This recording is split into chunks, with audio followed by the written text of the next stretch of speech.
Seth Rawlings, जिनका असली नाम है कॉल्बी लोपेज, उनका जन्म 28 मई 1986 में हुआ था। उनका सरनेम लोपेज उनके स्टेप फादर के नाम पर है। सेथ रॉलिंग्स ने डेवनपोर्ट हाई स्कूल से 2004 में ग्रेजुएशन कंप्लीट की। उन्हें रॉक म्यूजिक बहुत ज्यादा पसंद है और उनका जो WWE में नाम है सेथ रॉलिंग्स, उन्होंने एक सिंगर जिनका नाम है हेनरी रॉलिंस, उनसे इंस्पायर होकर रखा है। सेथ रॉलिंस को रेसलिंग की ट्रेनिंग डैनी डैनियल्स नाम के सुपरस्टार ने दी है। सेथ रॉलिंस को बचपन से ही रेसलिंग का बहुत शौक था, इसलिए ग्रेजुएशन करने के अगले ही साल उन्होंने स्कॉट काउंटी रेसलिंग यानी कि SCW में अपना डेब्यू दिया। तब उन्होंने अपना नाम रखा था टाइलर ब्लैक, ना कि सेथ रॉलिंग्स। उन्होंने SCW हैवीवेट चैंपियनशिप भी जीती उस साल। इसके बाद उन्होंने NWA मिडवेस्ट ज्वाइन कर लिया और वहां उन्होंने NWA टैग टीम चैंपियनशिप भी जीत ली अपने tag team partner Marek Brave के साथ। सेथ रॉलिंग्स अक्टूबर 2006 में TNA के एक पेपरव्यू में भी नजर आए। सेथ रॉलिंग्स सभी छोटे छोटे रेसलिंग प्रमोशन में काम करके अपना नाम बना रहे थे। सितंबर 2007 में उन्होंने डेब्यू दिया रिंग ऑफ ऑनर यानी कि ROH में, जहां उन्होंने एक ग्रुप बनाया जिसका नाम था एज ऑफ फॉल। इस ग्रुप में सेथ रॉलिंग्स के साथ थे जिमी जैकब्स और नेक्रो बूचर नाम के सुपरस्टार। कुछ महीने बाद ही सेथ रॉलिंग्स अपने tag team partner Jimmy Jacobs के साथ ROH world tag team champion बन गए। 2 साल उन्होंने रिंग ऑफ ऑनर में बहुत सारे टैग टीम मैचेस भी किए।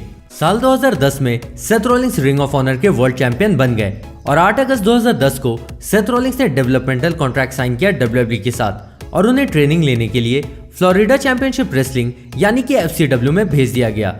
सेथ रॉलिंग्स को TNA, ROH और WWE तीनों ने कॉन्ट्रैक्ट ऑफर किया था, लेकिन उनके दोस्त इवन बॉर्न ने उन्हें WWE ज्वाइन करने को कहा और सेथ रॉलिंग्स ने बिल्कुल ऐसा ही किया। 11 सितंबर 2010 को सेथ रॉलिंग्स ने रिंग ऑफ ऑनर में अपनी आखिरी फाइट की, जहां वो ROH हेवीवेट चैंपियनशिप हार गए। 14 सितंबर 2010 को सेथ रॉलिंग्स ने अपना डेब्यू दिया WWE में। उनका नाम अब भी टाइलर ब्लैक ही था। उनकी पहली फाइट हुई एक डार्क मैच में, जहां उन्होंने ट्रेंट बरेटा नाम के रेसलर को हरा दिया। FCW में सेथ रॉलिंग्स का डेब्यू हुआ 30 सितंबर को और टाइलर ब्लैक ने अपना नाम चेंज करके सेथ रॉलिंग्स रख लिया। सेथ रॉलिंग्स अपने FCW के पहले मैच में हार गए कर्टिस एक्सेल से।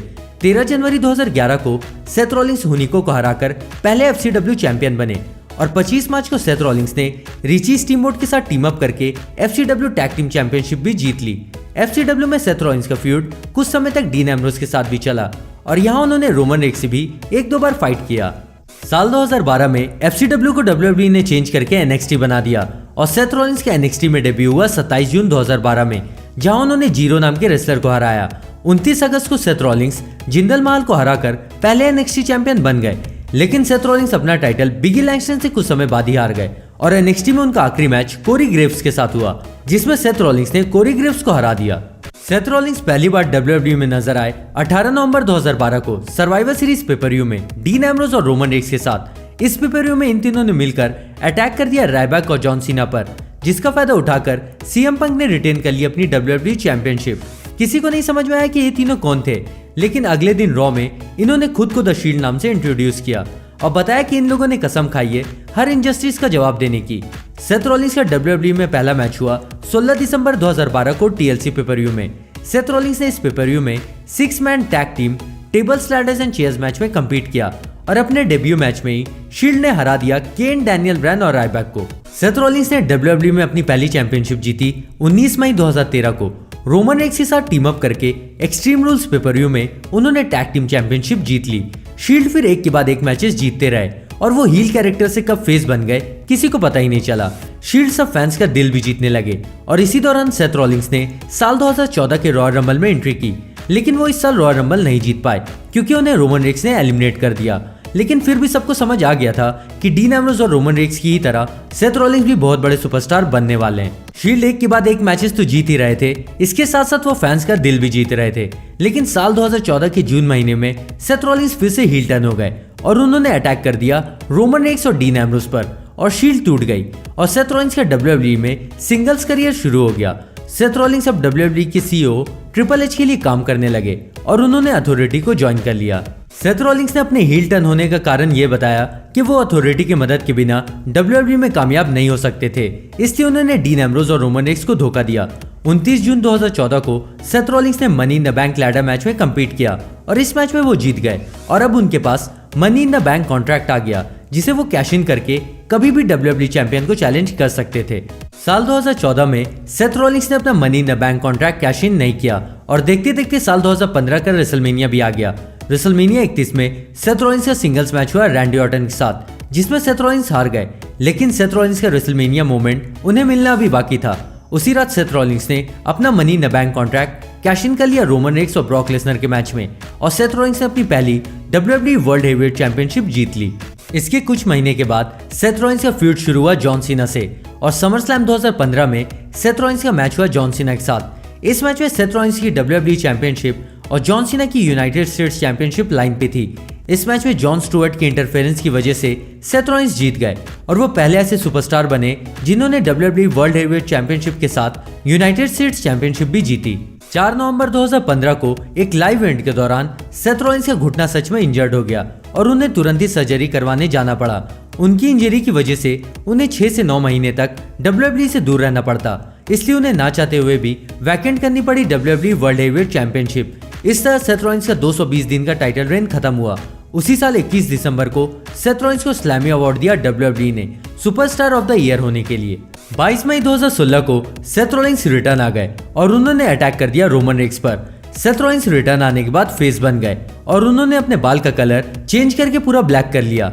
19 जून 2016 को money in the bank paper-view में सेथ रॉलिंस ने रोमन रेक्स को हराकर दूसरी बार WWE चैंपियनशिप जीती, लेकिन थोड़ी ही देर बाद उन पे डीन एम्ब्रोज ने money in the bank contract cash in कर दिया और डीन एम्ब्रोज बन गए champion. Dean Ambrose WWE championship लेकर स्मैकडाउन लाइव में चले गए और रॉ ब्रांड के लिए स्टेफनी मैकमैन ने इंट्रोड्यूस किया यूनिवर्सल चैंपियनशिप। पहले यूनिवर्सल चैंपियनशिप मैच में सेथ रॉलिंस ने कम्पीट किया फिन बैलर के अगेंस्ट, लेकिन सेथ रॉलिंस नहीं जीत पाए। इसके बाद समरस्लैम में उन्हें फिर मौका मिला यूनिवर्सल चैंपियनशिप जीतने का, और इस बार ट्रिपल एच की इंटरफेरेंस की वजह से सेथ रॉलिंस हार गए, इसलिए सेथ रॉलिंस का फ्यूड ट्रिपल एच के साथ शुरू हो गया और रेसलमेनिया 33 में ट्रिपल एच को हराकर सेथ रॉलिंस किंग स्लेयर के नाम से फेमस हुए। 2017 में सेथ रॉलिंस ने डीन एम्ब्रोज से माफी मांगी और वो दोनों फिर से एक साथ आ गए, और उसी साल समरस्लैम में उन्होंने डीन एम्ब्रोज के साथ टीम अप करके रॉ टैग टीम चैंपियनशिप भी जीत ली। अक्टूबर महीने तक रोमन रेक्स ने भी ज्वाइन कर लिया डीन एम्ब्रोज और सेथ रॉलिंस को, और शील्ड फिर से रियूनाइट हो गई, लेकिन ज्यादा समय तक रियूनाइट नहीं रह पाई क्योंकि दिसंबर महीने में डीन एम्ब्रोज इंजर्ड हो गए और इसलिए शील्ड फिर से अलग हो गई। रेसलमेनिया 34 में ट्रिपल थ्रेट मैच जीतकर सेथ रॉलिंस पहली बार इंटरकॉन्टिनेंटल चैंपियन बन गए, और इस तरह Seth Rollins grand slam champion हुए। कुछ समय बाद डीन एम्ब्रोज रिटर्न आ गए और रोमन रेक्स की मदद करके शील्ड फिर से रियूनाइट हो गई 2018 में, लेकिन इस बार फिर ज्यादा समय तक साथ नहीं रह पाई क्योंकि रोमन रेक्स को ल्यूकीमिया का इलाज करवाने के लिए WWE से जाना पड़ा, और उसी दिन डीन एम्ब्रोज हील टर्न हो गए और उन्होंने अटैक कर दिया सेथ रॉलिंस पर। इस तरह शील्ड फिर से टूट गई। कुछ समय के बाद सेथ रॉलिंस अपनी इंटरकॉन्टिनेंटल चैंपियनशिप भी हार गए। 27 जनवरी 2019 यानी कि इस साल सेथ रॉलिंस ने ब्रॉन स्ट्रोमन को एलिमिनेट करके रॉयल रंबल जीत लिया, और अब रेसलमेनिया 35 में वो फाइट करने जा रहे हैं द बीस्ट ब्रॉक लेसनर से यूनिवर्सल चैंपियनशिप मैच में। कुछ दिन पहले रोमन रेक्स रिटर्न आ गए और उसी दिन रोमन रेक्स के साथ मिलकर सेथ रॉलिंस ने डीन एम्ब्रोज को बचाया, और इस हफ्ते रॉ में डीन एम्ब्रोज ने भी ज्वाइन कर लिया इन दोनों को और शील्ड फिर से रियूनाइट हो गई, और अब ये तीनों संडे को फास्टलेन पेपर-व्यू में फेस करने जा रहे हैं बैरन कॉर्बिन, ड्रू मैकिंटायर और बॉबी लैशली को।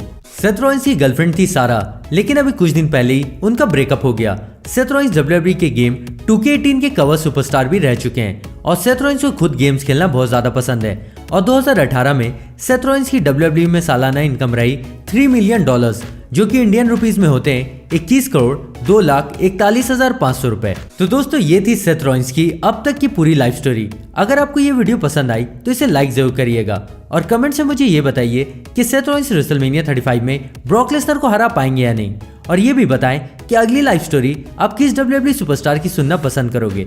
आपसे मैं जल्दी मिलता हूँ, तब तक के लिए गुड बाय।